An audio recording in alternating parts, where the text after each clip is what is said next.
বন্ধুরা, ফাল্গুনি রান্নাঘরে আপনাদের সবাইকে স্বাগত। আবারও চলে এলাম আপনাদের কাছে অন্য এক রেসিপি নিয়ে। তা আজকে আমি বানাচ্ছি নানপুরি আর কাবলি ছোলা আলু পনিরের তরকারি। কিভাবে বানাবো প্রথম থেকে শেষ অবধি পুরো ভিডিওটা দেখতে থাকুন আর আমার সাথে থাকুন।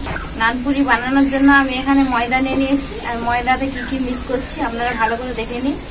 প্রথমেই আমি লবণ দিয়ে দেব,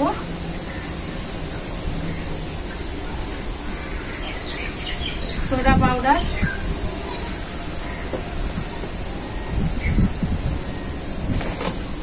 আর আমি গুঁড়ো দুধ দিয়ে দেব। গুঁড়ো দুধটা দিলে কালারটা কিন্তু সাদাই থাকে। আর দেব পরিমাণ মতো চিনি, সাদা তেল,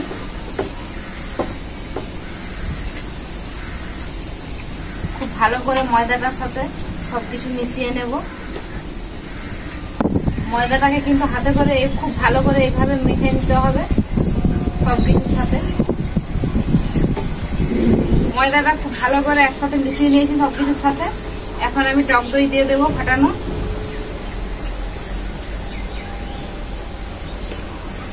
টক দইটাও খুব ভালো করে মিশিয়ে নেব ময়দার সাথে। টক দইটা খুব ভালো করে ময়দার সাথে মিশিয়ে নিয়েছি। আর এখানে আমি নিয়ে নিয়েছি লিকুইড দুধ। দুধ দিয়ে ময়দাটাকে মাখাবো।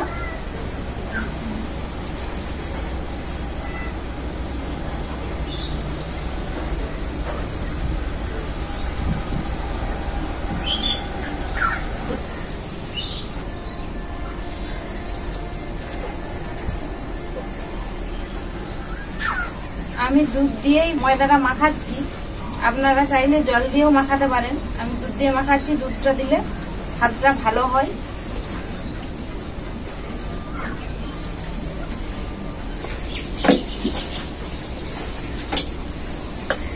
ময়দাটা আমি খুব ভালো করে মেখে নিয়েছি। এরপর উপর থেকে সাদা তেল দিয়ে ডোটার মধ্যে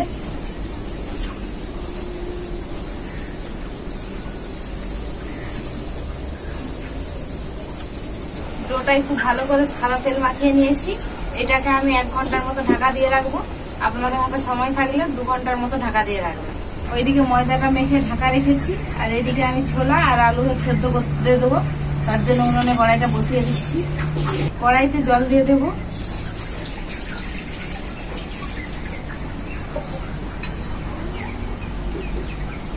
লবণ, এরপর আমি কেটে রাখা আলু আর ছোলা একসাথে সিদ্ধ করতে দিয়ে দেবো। অল্প একটু হলুদের গুঁড়ো,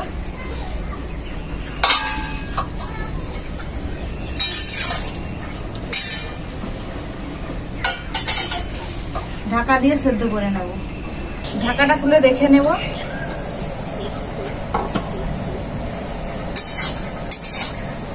ছোলাটা আর আলুটা খুব ভালো করে সেদ্ধ হয়ে গেছে। আমি এখন নামিয়ে নেব।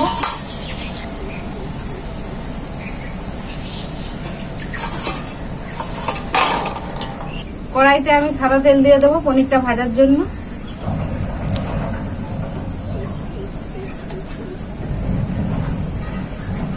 এই পনিরগুলো কিন্তু বাড়িতে তৈরি করা, আর পনিরগুলো পিসগুলো আমি এইভাবে কেটে নিয়েছি।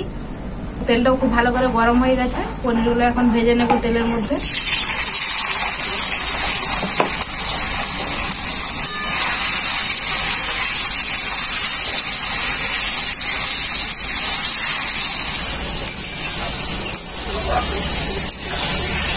বাড়িতে কিভাবে পনির তৈরি করতে হয় একদিন আপনাদেরকে ভিডিও দেব পনিরের। পনিরটা খুব ভালো করে ভাজা হয়ে গেছে, এখন আমি তুলে নেব।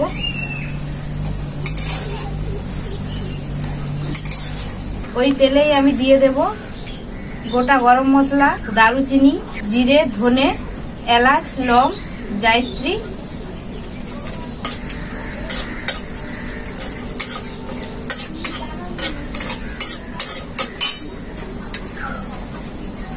এরপর আমি দিয়ে দেব বেটে রাখা পেঁয়াজ,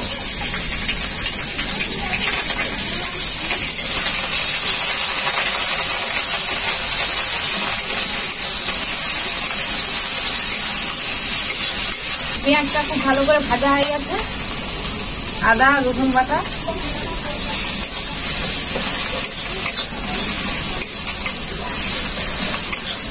এরপর আমি এটাতে কিছু গুঁড়ো মশলা অ্যাড করে নেব। এখানে আছে লঙ্কা গুঁড়ো, হলুদ গুঁড়ো, জিরে গুঁড়ো, ধনে গুঁড়ো, গোলমরিচের গুঁড়ো একসাথে দিয়ে দেবো।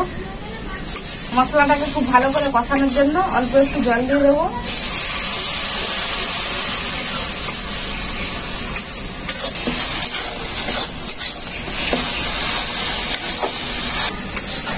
মশলাটা খুব ভালো করে কষানো হয়ে গেছে। আমি এখন ফাটানো টক দইটা দিয়ে দেবো।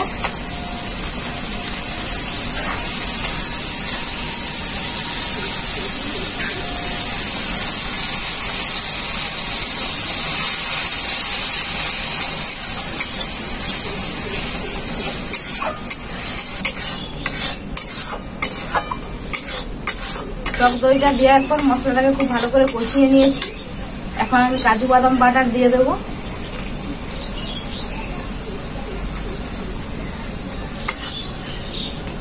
কাজু বাদাম বাটা দেওয়ার পর মশলাটাকে খুব ভালো করে কষিয়ে নেব।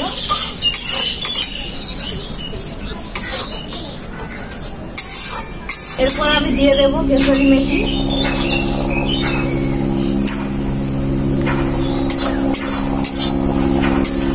কেশরি মেথি দিয়ে একটু নাড়াচাড়া করে এখন আমি আলু আর ছোলা সেদ্ধটা দিয়ে দেব।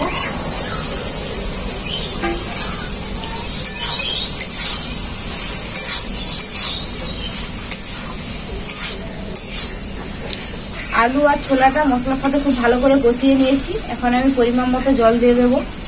একটু লবণ লাগবে তাই একটু লবণ দিয়ে দিচ্ছি। ছোলা পনিরের এই রেসিপিটাতে আমি কিন্তু কোনো কাশ্মীরি লঙ্কা দেইনি কালার করার জন্য। ঝোলটা খুব ভালোভাবে ফুটে গেছে। ভেজে রাখা পনিরটা দিয়ে দেব।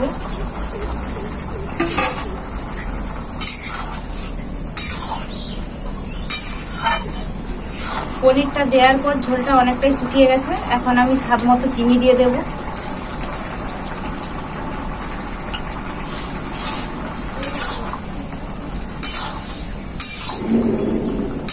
আলু ছোলা পনিরের রেসিপিটা আমার পুরোপুরিভাবে রেডি। এখন আমি নামিয়ে নেব।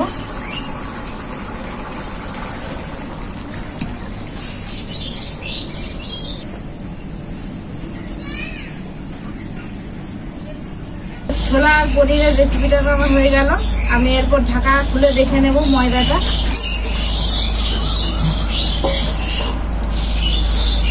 ময়দাটা কত সুন্দর নরম হয়েছে দেখুন।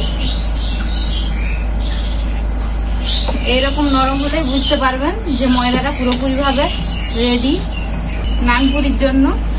এরপর আমি এই ডোটা থেকে নেচি কেটে নেব। আর নেচিগুলো কিন্তু বড় বড় করে কাটতে হবে, এক একটা রুটির সাইজ।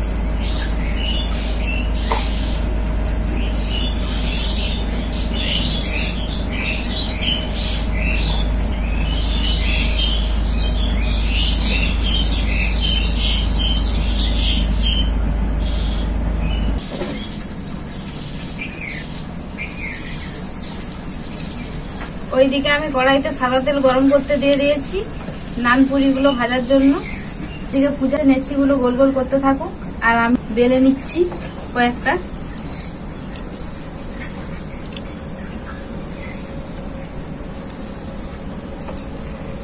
এগুলো কিন্তু মোটা মোটা করে বেলতে হবে, সাইজটা হবে ঠিক ডালপুরির মতো।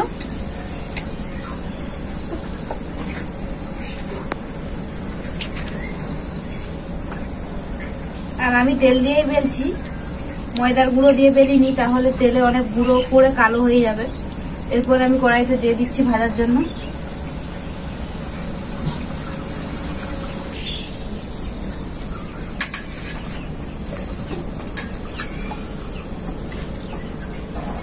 আবারও বেলে নেব।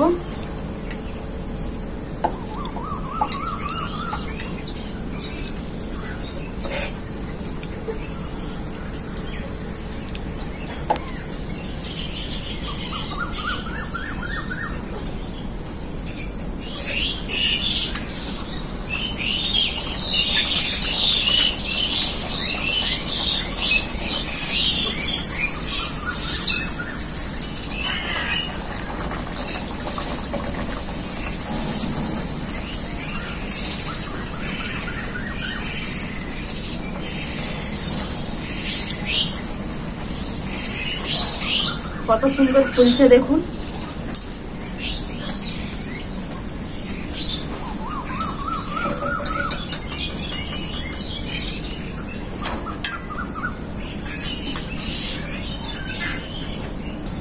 এটাই আমি লাস্ট বেলে নিচ্ছি, বাকিগুলো পূজারও হয়ে গেছে, বাকিগুলো পূজা বেলে নেবে।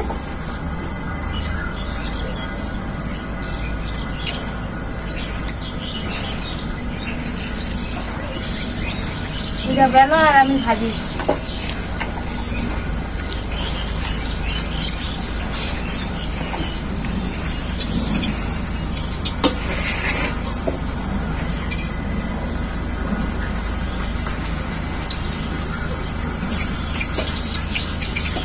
কত সুন্দর ফুলছে দেখো পূজা।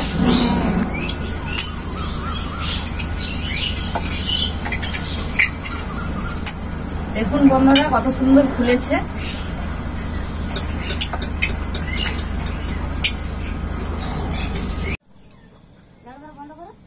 প্রথমে আমি নানপুরিটা ছিঁড়ে দেখাবো কতটা নরম আছে।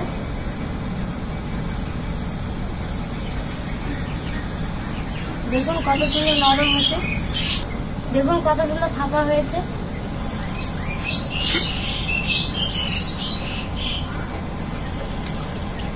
পূজা নানপুরিটা কত সুন্দর নরম হয়েছে বল। হ্যাঁ, তার সঙ্গে ছোলার পনিরের তরকারিটা মেশে দিয়ে করে দুর্দান্ত। ওটা একবার জমিয়ে গেছে আবার মুখের ভিতরে যেন মিলে যায়, এটা বলো কাকা। এরকম বরস কালার রাত্রের খাবার খুব সুন্দর লাগে বল। হ্যাঁ, তো বন্ধুরা আপনাদেরকে তো দেখালে আমি ছোলা আলু পনিরের রেসিপিটা আর নানপুরিটা কেমন হয়েছে, কিভাবে বানাতে হবে।